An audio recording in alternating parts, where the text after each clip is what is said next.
Olá, sejam todos e todas muito bem-vindos ao canal do Núcleo Espírito Semeador, uma casa espírita cristã. O meu nome é Adriana e eu estou aqui para mais uma das palestras do canal com o tema indicado pela casa. O tema é Socorro e Benevolência, Caridade e Perseverança. E ele foi tirado, entre outras bibliografias, do livro Encontro Marcado, ditado pelo Espírito Emmanuel e psicografado por Francisco Cândido Xavier. Antes de começarmos, eu vou convidar a todos para que possamos deixar todos os nossos problemas, todos os nossos pensamentos que nos agitam, que alteram o nosso estado mental e possam nos deixar nervosos e preocupados, possamos deixar tudo isso para fora, para trás. Que possamos, por um momento, nos desligarmos de tudo que é triste e negativo e nos concentrarmos nesse estudo, nestas palavras. Que possamos nos sintonizar, então que todos possam, a seu modo, cada um a seu modo, cerrando os olhos ou mantendo os olhos abertos, mas que possamos juntos elevar os nossos pensamentos a Deus, aos nossos mentores, aos mentores desse trabalho, que possamos abrir as nossas mentes e os nossos corações e estarmos realmente de coração aberto para que possamos receber estas palavras, refletir sobre os seus ensinamentos e deixar que elas nos façam nos transformar. Que possamos, assim, juntos e na mesma vibração e com a mesma intenção, aproveitar o melhor possível esses momentos que dedicamos a nós. Que assim seja, graças a Deus. Bom, para começarmos então a falar sobre o nosso tema, socorro, benevolência, caridade, perseverança, podemos começar entendendo um pouco melhor a palavra caridade. Então eu fui buscar no Livro dos Espíritos qual é a definição que os Espíritos nos trazem desse termo. Então, no Livro dos Espíritos, na questão 886, Kardec pergunta aos Espíritos: qual o verdadeiro sentido da palavra caridade? A gente percebe já aí que Kardec é bem específico na pergunta, quando ele provoca os espíritos a responder, né, essa questão. Ele questiona o verdadeiro sentido da palavra caridade. Ele não chega simplesmente e pergunta o que é a caridade, né? Ele faz aí uma provocação muito sutil, questionando realmente sobre o verdadeiro sentido. A gente percebe aí que já naquela época a palavra poderia ter diferentes definições e diferentes sentidos. E o que interessava naquele momento e o que nos interessa agora também é o verdadeiro sentido que Jesus, que o Evangelho deixou para nós. Normalmente, o sentido que nós vemos as pessoas associarem de uma forma mais rápida e mais imediata é a caridade material.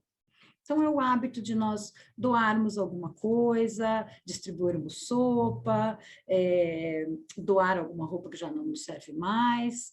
Obviamente que todos esses atos são extremamente válidos e cada vez mais no momento que nós vivemos hoje. São formas de caridade muito necessárias e válidas. Porém, é importante a gente observar que nessa ênfase dada por Kardec, ele enfatiza a importância da gente lembrar da caridade, né? Ele estava ali perguntando para os espíritos o real sentido, né? Então, ele nos lembra que esses sentidos diferentes podem existir, dependendo do contexto em que essa palavra vai ser aplicada. Pode ser um contexto cultural, um momento em que a gente está passando, né? E o verdadeiro sentido é o sentido que foi deixado por Jesus. E os espíritos são claros e objetivos nessa resposta, né? Eles respondem ao Kardec: benevolência para com todos, indulgência para as imperfeições dos outros e o perdão das ofensas. Como eu já ouvi de alguns palestrantes espíritas, é o famoso BIP: benevolência, indulgência e perdão. Quando eles falam, né, os espíritos trazem para nós o conceito de benevolência, nós também temos ali que prestar atenção que benevolência é uma palavra que também pode ter vários sentidos, né? Benevolência, quando a gente vai procurar nos dicionários, né, as definições gramaticais e sociais que nós estamos acostumados a aplicar, né, na forma como nós estamos acostumados a aplicar essa palavra, a benevolência ela pode ser bondade, boa vontade, né? Ou seja, os atos que nós praticamos tentando fazer o bem, né? Ou mais associado a um conceito de beneficência. Ela pode ter um sentido ligado à condescendência e compreensão, né? Ou seja, como é que nós entendemos as imperfeições dos outros, né? O quanto nós compreendemos as imperfeições dos outros, e ela pode ter também como sentido afeto e simpatia, né? Então, quando nós falamos de benevolência, é importante lembrarmos também desses três sentidos: a bondade, a boa vontade, condescendência e compreensão, e afeto e simpatia. E quando os espíritos falam em benevolência, eles não falam somente benevolência, eles citam benevolência para com todos, né? Ou seja, é benevolência com os meus familiares só? Não, com todos. É benevolência só com aqueles que são benevolentes comigo? Não só, com todos, né? Também com aqueles que nos provocam, com aqueles que nos incomodam, né? Então, eles enfatizam benevolência para com todos, a benevolência praticada de forma indiscriminada. A segunda fase da definição da resposta que os espíritos nos trazem é indulgência para as imperfeições dos outros. E o que a gente pode entender por indulgência, né? É o entendimento, né, com as imperfeições alheias, ou seja, ninguém é perfeito, né? Nem nós, nem ninguém aqui no planeta Terra, nesse momento que nós estamos vivendo. Então, é importante, a indulgência, ela é o sentido de nós sabermos que as pessoas vão falhar, né? Ninguém é perfeito, nem nós, nem os outros. Então, assim como nós vamos falhar, os outros também vão. E ser indulgente é nós sermos compreensivos com esse estado e com esse estágio em que nós estamos vivendo, né? Nós vamos entender e compreender que isso vai acontecer com todos nós, e é assim que é a nossa existência. E, por último, o perdão, que acaba sendo uma consequência das duas anteriores, né? A partir do momento em que nós praticamos a benevolência de forma indiscriminada, como eles trouxeram, que nós praticamos a indulgência, entendendo e compreendendo o estágio evolutivo de cada um, nós conseguimos perdoar, né? Então, o perdão seria uma consequência dessas outras virtudes, né? Então, a benevolência, indulgência e o perdão, né? O famoso BIP. Bom, então, ou seja, né, o verdadeiro sentido da caridade vai muito além desse sentido material. Ele chega a se estender à nossa própria forma de ser e agir, né? A forma como nós tratamos ao nosso próximo e a nós mesmos, né? Porque quando nós falamos em perdoar, por exemplo, o perdão, ele não beneficia só o próximo, né? Ele não beneficia só aquele que foi perdoado, mas ele beneficia-nos a nós próprios, né? Quando nós perdoamos alguém, nós sentimos todo a liberação de um fardo, né? Quando nós conseguimos realmente sentir que perdoamos alguém, é uma sensação grande de alívio que nos invade, né? Quando a gente consegue deixar as mágoas, quando a gente consegue superar esses desentendimentos, né? Então, o perdão também é benéfico, aliás, é muito mais benéfico para quem perdoa do que para quem é perdoado, né? Isso também nos leva a refletir sobre o conceito do homem de bem, né? E da forma, do sentido com que essa definição homem de bem é utilizada nos dias de hoje, né? Nos dias que nós estamos vivendo hoje, que muitas vezes é até utilizado com um sentido político, né? Lembrando que quando nós falamos homem de bem, a palavra homem é aqui aplicada não no sentido masculino da palavra, né? Mas no sentido ser humano, né? Nós usamos homem, infelizmente estamos limitados a uma construção linguística e social que nós já estamos habituados, né? Mas estamos sim aqui nos referindo ao conceito do ser humano de bem, né? O que é ser uma pessoa de bem? O verdadeiro sentido do ser humano de bem também deve obrigatoriamente ir além da prática da caridade material ou do respeito a determinadas regras sociais apenas, né? Ou seja, às vezes uma pessoa, olha, mas ele é muito correto, muito respeitador, é um homem de bem, né? Mas é preciso ir além dessas definições superficiais, né? Então, será que a pessoa realmente ela tem aquela aparência de respeitador, mas será que no seu íntimo, né, nas suas práticas junto aos seus familiares, nos seus pensamentos, né, no verdadeiro íntimo do seu coração, né, será que ele realmente se esforça por ser genuinamente bom e do bem? Né? Então, é importante nós entendermos que esse sentido, né, da definição, pessoa ou ser humano de bem, também precisa ir além das aparências, né, além daquilo que é externo, e deve contemplar também o que está realmente no interior, né, no âmago, na intenção. Né? No livro Caminho, Verdade e Vida, na lição 39, o Espírito Emmanuel nos lembra: é fácil seguir o caminho da caridade até o meio. Né? Por que ele diz isso? Porque normalmente o início, né, da prática da caridade é ligado a essas impressões externas. Né? O primeiro passo, muitas vezes, da prática da caridade é a caridade material, né? É a gente fazer doações, enfim. É a primeira, normalmente é o primeiro contato que a gente tem, né, com essa prática. E que muitas vezes não nos exigem um esforço íntimo, real, né? É mais fácil a gente praticar a caridade material, né?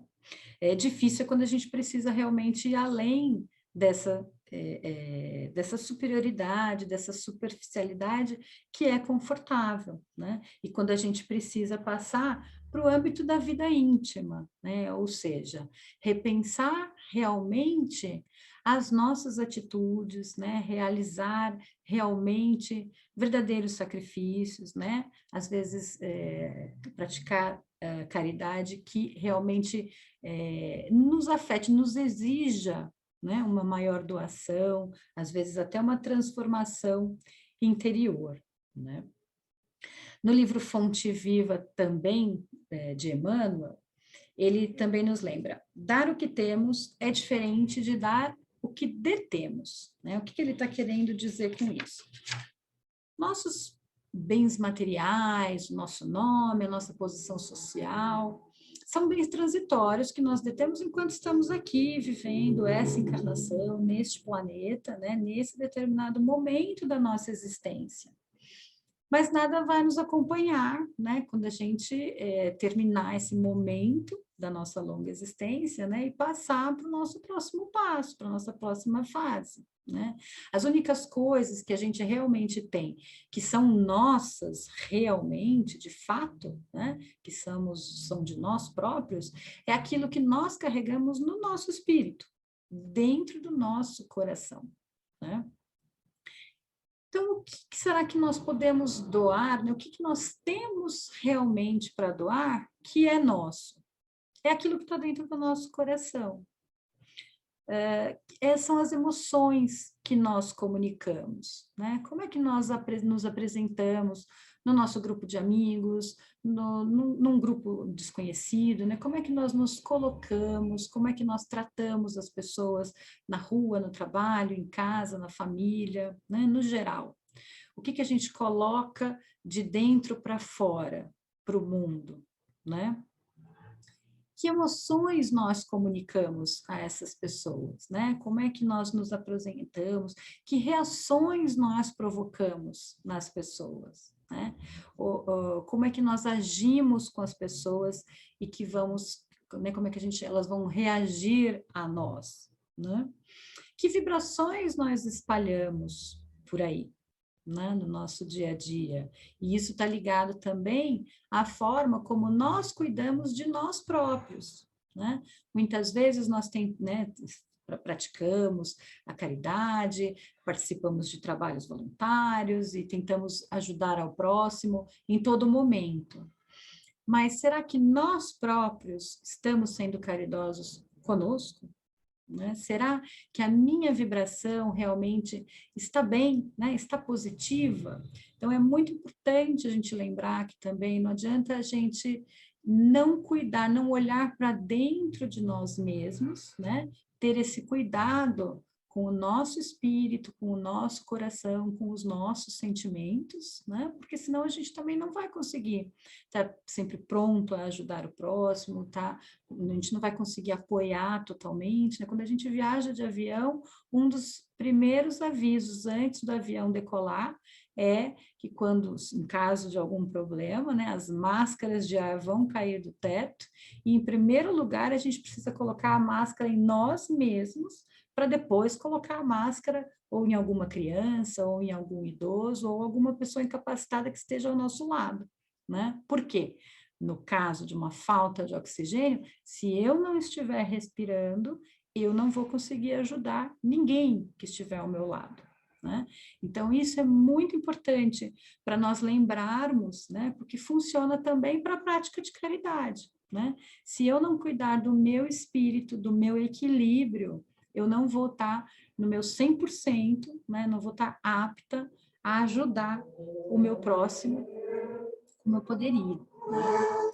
E quando nós começamos, então, a nos esforçar, né, nessa prática da caridade próxima do real sentido, né, deixado para nós por Jesus, a gente percebe que não é nada fácil, né? Praticar, né, o BIP, a benevolência, a indulgência e o perdão, né? A nossa existência exige de nós uma vontade firme e perseverança em nossos próprios atos, né? Quanto mais a gente estuda, quanto mais a gente tenta se conhecer, conhecer o nosso próximo, mais dificuldades nós encontramos, né? A doutrina nos ajuda um pouco, a doutrina espírita nos ajuda nesse ponto, né? Porque quando nós damos aquele passo atrás e conseguimos enxergar a nossa existência pela perspectiva da realidade espiritual, né? Quando a gente consegue entender que a nossa vida, ela não é limitada a esse plano material e a esse tempo que nós vivemos aqui, que é muito pouco, né? 60, 80, 100 anos que nós podemos chegar a viver aqui na Terra, é muito pouco diante da nossa realidade espiritual, né? Da nossa longa vida espiritual. Então, quando a gente consegue estender, né, esse nosso entendimento, além dos limites materiais e temporais dessa nossa encarnação presente, a gente entende que a Terra e a nossa existência ela é apenas um recorte nessa nossa verdadeira vida espiritual, né? Ou seja, existem muito mais coisas, existem muitas coisas que nós não conseguimos lembrar, que estão no nosso passado, que vão acontecer no nosso futuro, né? Ou seja, a nossa caminhada é longa e que todos nós, né, todos os seres, todos nós somos iguais e fazemos parte dessa mesma caminhada. Né? Estamos ali, uns mais para frente, uns mais para trás, uns mais rápidos, outros mais lentos, né? Cada um a seu tempo, mas no fundo, todos estão tentando caminhar na mesma direção. E aí, quando a gente entende isso, a gente consegue renovar o fôlego, né? Respirar fundo e entender que apesar desse momento difícil que a gente vive agora, né, coletivamente, né, apesar dos problemas individuais que a gente possa ter, ou desse momento difícil coletivo em que vivemos, né, que parece sair do nosso controle, fazer nos sentir impotentes e incapazes, né, esse entendimento da eternidade e das sucessivas chances que nós temos, né, dadas pela justiça divina, né, tudo isso faz a gente entender, não, vale a pena, né? Apesar dos pesares, apesar do estado de calamidade, né, presente, a gente entende, a gente confia de que existe uma razão, né? E que se nós estamos aqui nesse momento, é porque nós fazemos parte disso, né? Nós não podemos nos recusar a fazer parte, né? Nós estamos vivendo um momento em que nos pede muito o sentido de coletividade, né? Esse cenário pandêmico é um cenário muito específico, onde não existe uma solução individual, né? Ninguém consegue resolver sozinho. Ou todos nós caminhamos, né? Com os cuidados individuais, com as profilaxias necessárias, o uso da máscara, o, né, distanciamento social, ou todos, né, caminham nesse sentido, ou o problema nunca vai acabar, né? Ele vai se prolongar. E aí a gente às vezes pode pensar, né? Ai, afinal, o que que adianta eu fazer a minha parte se ninguém faz, né? Opa, BIP, né? A gente tem que lembrar do BIP: benevolência, indulgência e perdão. Indulgência com a imperfeição alheia, né? Entender que as pessoas vão falhar. Pode ser que nem todo mundo compartilhe das nossas preocupações, das nossas crenças, né, e dos nossos objetivos. Pode acontecer. E é importante a gente lembrar que precisamos ser indulgentes, né? Se estamos aqui, é porque temos que fazer parte desse cenário e podemos, né, tentar fazer o nosso melhor, que isso já vai ser o mais importante que nós podemos fazer, né? A justiça divina, ela não para de agir, né? Então, as mortes não vão desaparecer da Terra, o princípio de causa e efeito não vai parar de funcionar, as leis vão continuar agindo, né? Quem vai se transformar somos nós. Nós nos transformamos nesses cenários que vão se sucedendo na nossa caminhada, né? O planeta, ele vai continuar evoluindo ao nosso ritmo, no coletivo. Quem está crescendo e se corrigindo continuamente somos nós. E estamos, né? Nós vemos aí o planeta, as tecnologias, as pessoas evoluírem constantemente, né? E a nossa melhor saída nesse cenário é qual? É estudar, é buscar ajuda, autoconhecimento, apoio, né? Cada um a seu modo, não existe um caminho certo, né? São muitos caminhos que podem nos levar ao mesmo objetivo, né? Então, seja a doutrina espírita, seja qualquer outra doutrina espiritualista, católica, cristã, desde que estejamos todos voltados para o bem maior, é essa a razão que importa, não é? Cada um a seu tempo e ao seu modo, né? Seja uma busca espiritual, seja uma busca através da ciência, é imperativo que a gente possa chegar, trilhar esse caminho de buscarmos nos conhecermos os nossos limites, conhecermos as nossas virtudes, né? E que possamos, dessa forma, né, trilhando esse caminho, aproveitar o melhor dessa nossa oportunidade, que é a oportunidade da nossa existência terrena, né? Então, acho que essa era a mensagem da nossa lição de hoje, né? Que possamos sempre lembrar dessa definição dos espíritos, né? Para o que é o verdadeiro sentido da caridade, que é o BIP, né? Então, sempre que nós estivermos desanimando, que percebemos que a nossa vibração começa ali a falhar, que venha na nossa mente BIP, benevolência, indulgência e perdão. E que possamos continuar perseverantes, tentando continuamente nos melhorar cada vez mais e assim juntos que a gente consiga transformar o nosso planeta e a nossa caminhada existencial numa caminhada um pouco menos dolorosa e um pouco menos prazerosa. A gente consegue. Então, acho que essa era a mensagem da lição de hoje. Espero que a gente possa guardar conosco durante a semana, durante o mês, e que possamos, assim, continuar trilhando os nossos caminhos. Obrigada e até a próxima!